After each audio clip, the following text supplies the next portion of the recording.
Good morning. Kailash, I know you're just taking your seat, but I want to start with you, although I did give him fair warning he would go first. We were talking earlier about the challenge that you faced for many years in your work of getting child trafficking on the agenda. That although the magnitude of the challenge was undeniable, it was an issue that made people so uncomfortable.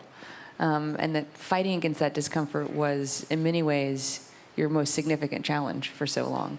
Can you talk a little bit about how you finally were able to get child trafficking and child slavery on the agenda, and how you really see that in the Sustainable Development Goals? Thank you. Right from the Millennium Development Goal debate about 15 years ago, I have been arguing that we cannot solve many problems and we cannot accomplish many goals without addressing the issues of children. If the children are trapped into slavery, children are sold and bought like animals, if more than 150 million or even more children are working as child laborers, we cannot bring them to schools, so we cannot solve the education issue. We cannot accomplish education goals. Even today, when 168 million children are in full-time jobs, on the other hand, 200 million adults are jobless. We are not going to address the problem of poverty reduction as well as the issues of reduction of unemployment among youth, because most of these unemployed youth and adults in many developing countries are none but the very parents of these children, and children are preferred in jobs because they are cheap source of labor and sometimes free laborers if they are slaves.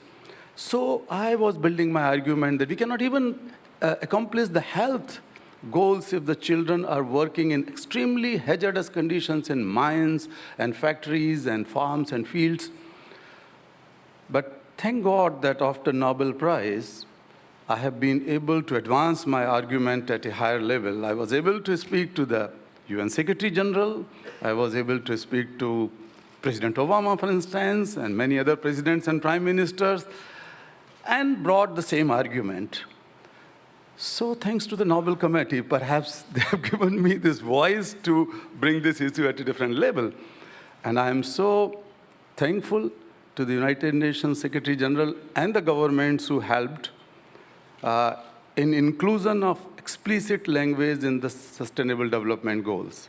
Now we have very specific goal on abolition of slavery and human trafficking, abolition of child labor, violence against children, and also the inclusive, quality, and equitable education for all children. So we have all these goals included in SDGs. So it's a good start. I would say it's a great accomplishment for all those campaigners who were demanding this to be brought into the development agenda. But that is not enough, Chelsea. A lot of work is ahead. We have to prioritize these child-centric development goals or child-related development goals in our policies, our plannings, our legislation at the country level. We have to invest more on our children. We have to think of more child-centric policies, child-centric economies, and child-centric humanity. We have to create a society which is based on the friendliness of children and with the children, instead of exploiting children for our own benefits. And unfortunately, 168 million children are still in child labor. 5.5 million children are enslaved. 1.2 million children are still victims of human trafficking every year. 59 million children are denied education.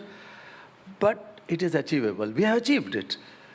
In 15 or 16 years' time, the number of child laborers has been decreased from 260 million to 168 million. It was possible. The number of out-of-school children has also been reduced from 130 million to 58 or 59 million. So it was possible. We need more commitment. We need more passion. We need more boldness to take up these issues. And we all know that future belongs to children. So why don't we invest now on our children so that we invest now on our future and we create more sustainable societies and more sustainable economy in a free world for children? Well, oh yes, please applaud. I couldn't agree with you more emphatically, and I didn't know that I could care even more about the rights of children until I became a mom. And yesterday was my daughter Charlotte's first birthday. Happy birthday to her. Thank you. and I couldn't imagine her not having every opportunity and right to grow up to be the person that she wants to be, and her living in a world where every child doesn't have that same right and opportunity. And I know we have so much more work to get to that vision. And Tess, I know you're doing similar work in your country, very much predicated on the same ethos that my father was talking about in his opening remarks, that the stories that we tell each other about our past, our present, and our future really matter, and particularly the stories that we tell to our children. So could you talk a little bit about your Storyteller Project work and kind of why you think that's so important to helping to solve some of the challenges that Kailash talked about? Yeah. Let me add on some of the points that you have mentioned. I really agree that we really need to work on child-friendly learning environments in the community. This is what I've been doing back in the country. The first thing that I do is training the teachers to be creative, to be critical, and to teach effectively in child-centered approaches so that the children can have the full potential and they can develop as much as they can. So this is one thing that I have done. And the second one is, as you have mentioned, I'm really passionate about storytelling. And in 2009, we started a group called Myanmar Storyteller, along with other youths who are really passionate about storytelling and who love stories. Then we have been traveling around the country to tell the stories. Most of the stories are about traditional folk tales, and not only from Myanmar, but also from other countries as well. Then last year, together with another youth group called Myanmar Benevolent Youth Association, we launched a project called Third Stories Project. The meaning of it comes from the conflict that we have in our country. As you know, there are conflicts everywhere. And when there is a conflict, there are always two sides. And people think, okay, my side is right, but not yours. Then from the other side, it's also the same. So what we are trying to promote is bringing up third perspective. What about if we are looking from the third perspective? What about if we are looking from third perspective and solve the problem alternatively, creatively? That's one of the main purposes that we have started the project. What we do is we produce picture books for the children, which are very simple, reflects Myanmar culture, and also it conveys the message of peace, diversity, and tolerance. Let me share you my experience. I didn't have my own book to read for pleasure until I turned 16, which I grew up with oral storytelling, and which is amazing. But I was not used to having picture books, so it is special opportunities for children to have free books, picture books, story which are talking about peace, diversity, and tolerance, which is very important for our country to move forward to peaceful society. And one special thing about it is that we're also using local authors and illustrators to raise their voice and to rediscover their vision and what they have experienced in the past in more authentic way. Thank you. Len, please. You have been working to give a platform to particularly women in China, to help women and girls raise our voices in your country. And you were one of the hosts of the Fourth World Conference on Women in Beijing 20 years ago, which is an important milestone in my family because of the speech that my mom gave there declaring that women's rights are human rights and human rights are women's rights, which shouldn't have been controversial then and should be even less controversial now, but is hardly sort of accepted as a philosophy really anywhere in the world. Could you talk a little bit about kind of what progress you've seen in China for girls and women and also around the world, but what more you think we need to be doing, particularly with the focus on girls and children? Well, first of all, it's a great privilege to be here and with our distinguished fellow panelists. Yes, 20 years ago, I was studying at School of International and Public Affairs at Columbia University in New York City. And one night I got this call, so you have to come back and host the opening ceremony of the most important conference that we have ever hosted, and that's the UN Conference on Women. But also at that time, I also heard people talking about, why women's conference? Why all these tens of thousands of women coming here for? Aren't women equal enough? But then after 20 years, you do see a much higher public awareness of the importance of the empowerment of girls and women.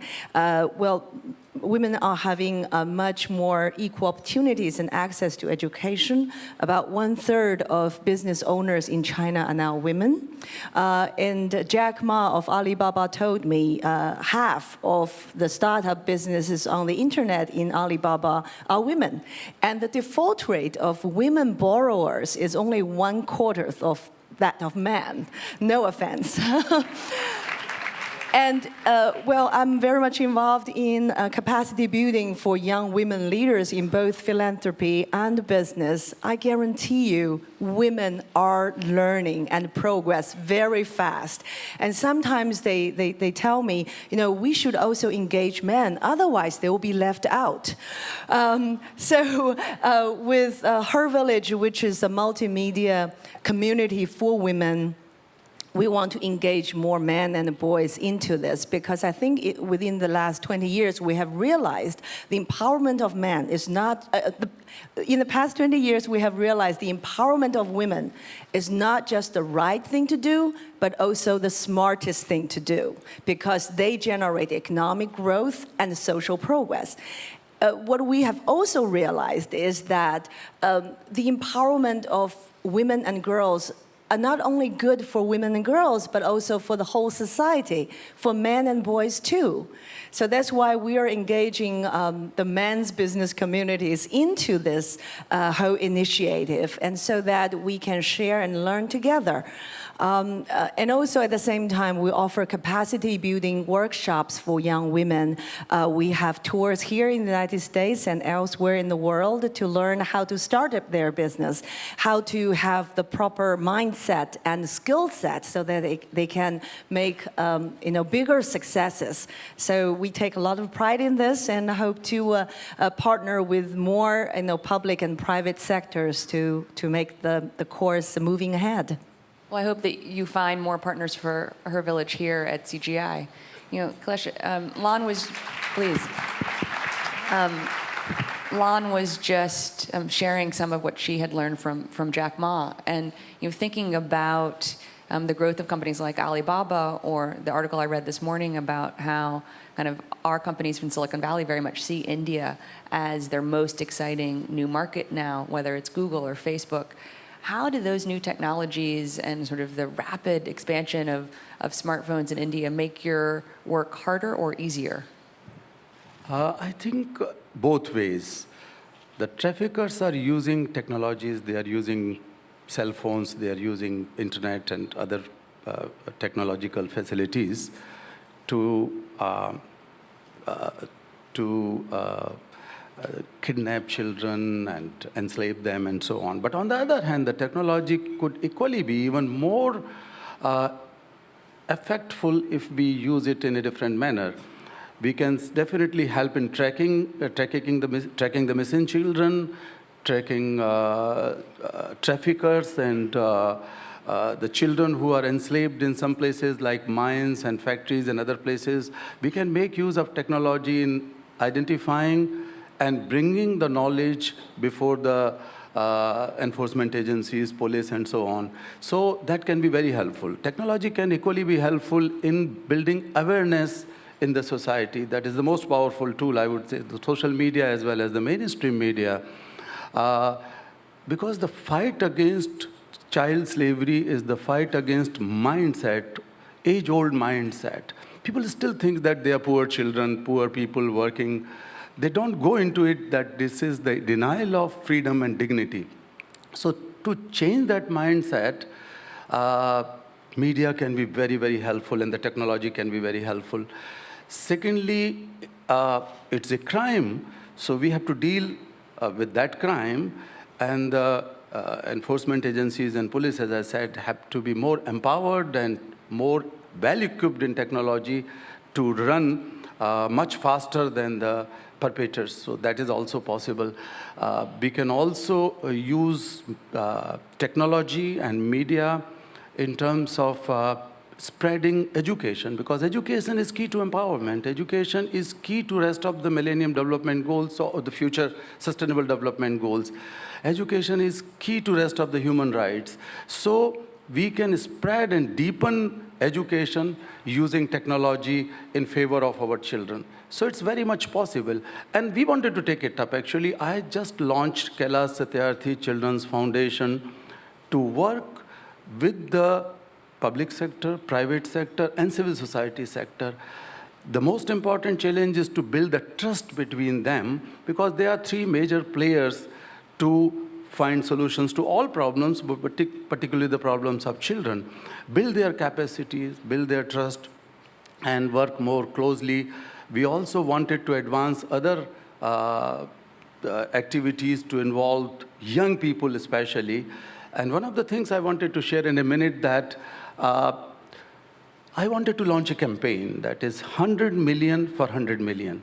100 million children and youth in the world are the victims of various forms of violence. And your storytelling, the women empowerment activities can be very helpful in addressing this problem of 100 million victims of trafficking, slavery, child labor, illiteracy, malnutrition, ill health, and so on.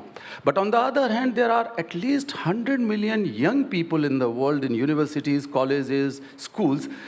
They are hungry to do something better for their world. They are full with enthusiasm, they are full with energy and power, but we are not able to give them a platform where they can harness and unleash their power and potential to make the world a better world. So I wanted to work with those 100 million people. So my campaign would be 100 million for 100 million, and 100 million young people and voices should become the champions and change makers and leaders on behalf of those 100 million left out children. And Kailash Satyarthi Children's Foundation is going to take it up as a major issue in coming years, as a proactive issue. So we wanted to take it up. Well, and hopefully you'll find partners to help you do that. To stop thinking about sort of empowering young people to stand up for themselves and for the world they want to live in, Myanmar's voting for the first time ever in your lifetime or in any of our lifetimes. How do you think that's going to impact how you, your friends, even the children whose stories you're telling and sharing kind of view the future of your country? Well, the upcoming election is very important for us in moving toward democratic nation, of course. And it is also very exciting for everyone in our country, and especially me, because since I turned 18, I got 2 chances to vote in by-elections, but unfortunately, my name was not on the list, so I couldn't vote. But now I turned 25, and this is gonna be my first time to vote for our country, so I'm very, very excited about it. And it is very special. It is very special because in the previous elections, usually not people are not really aware of their rights to vote and why it is important for them to vote. Now there have been so many activists working for the people to raise awareness of the importance of their citizenship and importance of their role in voting, and it is very, very very special for us. It's coming, and for younger generation like us, it is about our future. It's about our future generation. It is voting for the right and responsible leaders will also shape our future. And in storytelling, of course, we will keep telling stories. Now we're telling about peace and diversity and tolerance. We will keep telling about it because it is very important. So elections are very important, but it will come and go. what more important for me and what more concern me is that even after election, we really need to keep excited about the changes in our country and keep doing what we have been doing before or after the elections. Yep. Lon, thank you. I agree, and I hope actually that young people in the United States listen to you too and also participate in our democratic process. I think voting is tremendously important, probably not a surprise to anyone in this audience. Lon, more than 20 million people watch your television show and sort of listen to you talk about what's happening in your country and around the world. How do you think your audience feels about the world right now? I mean, do you think kind of for your audience in China, there is a resonance with what my father was saying, that we should be optimistic, that we should focus on the trend lines, sort of what Kailash was talking about, that although we do have such enormous challenges, we have made enormous progress in the last 15 years, or no? I mean, what do you think kind of is in the, is in the zeitgeist right now for your audience? Thank you for the question. 25 years ago, when I started my profession on television, my first show, which was a primetime hit, got more than 300 million people every week because that was the only show to introduce the highlights around the world. At that time, 99% of Chinese people didn't even have a passport. But the last year, more than 200 million of them traveled overseas. So that exposure itself, connectivity itself, is very empowering. I was just telling Kailash about the inspiration of the very name of her village was in India. 8 years ago, I was traveling to India and I was visiting this last residence house of Gandhi. And on the wall, I saw this quote by him by saying that no matter how big the world is, it's a village. And no matter how small a village is, it's a world. And that was before your mother said it took a village. I also think that's a great statement. But anyhow, so we draw inspiration from the greatest human spirit around the world. And also nowadays, when Chinese business and travelers are going towards every corner of the world, I think a great sense of responsibility and the awareness of sustainability come along with it. For the Her Village International Forum in this April, we invited extraordinary couple of wildlife filmmakers, the Jubers from Botswana. And we teamed up with Wild Aid and some of the biggest conservation groups in China to advocate for women's community as well as men to refuse to buy any ivory and rhino horn products because some of the smuggling and the market need in our part of the world triggered massive poaching in Africa. So we are all connected in a way. And also at the same time, I feel there's a big passion of learning from our young people's community in China. China has been great in manufacturing for the past 30 years, so Made in China is a huge brand, but we also want to move to created in China, innovated in China. And that requires a big change in our educational system. Chinese kids have been performing extraordinary in the PISA test, the test for international student assessment.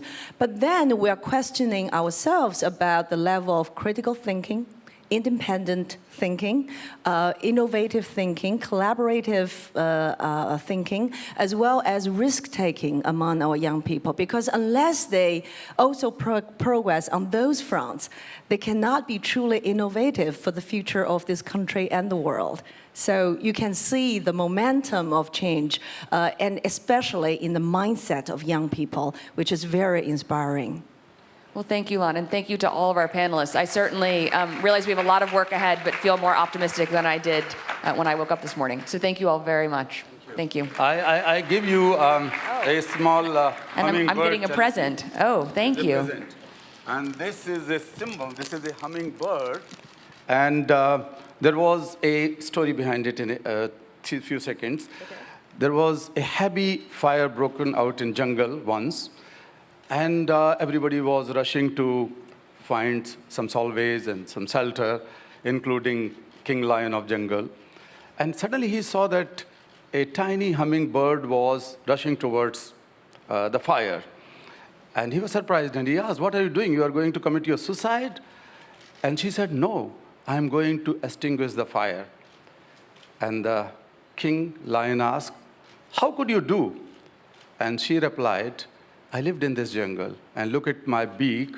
I carry a small drop of water, and I'm rushing to extinguish the fire. I read this story when I was a child, and I lived like a hummingbird. Today, I am sitting with all the Star Wars, and I seek your support to put an end to slavery, and your support, Chelsea. You are energetic, visionary young lady, and mother of a child, and this will remind you that we all can do our bit in extinguish the fire. Thank you so much. Thank you, and I'll give it to you and to. Thank you. Yeah. Now you're a storyteller. You're on my team now. Okay, sure. We can work together. You too. Thank you very much. Okay, thank you so much. Thank you.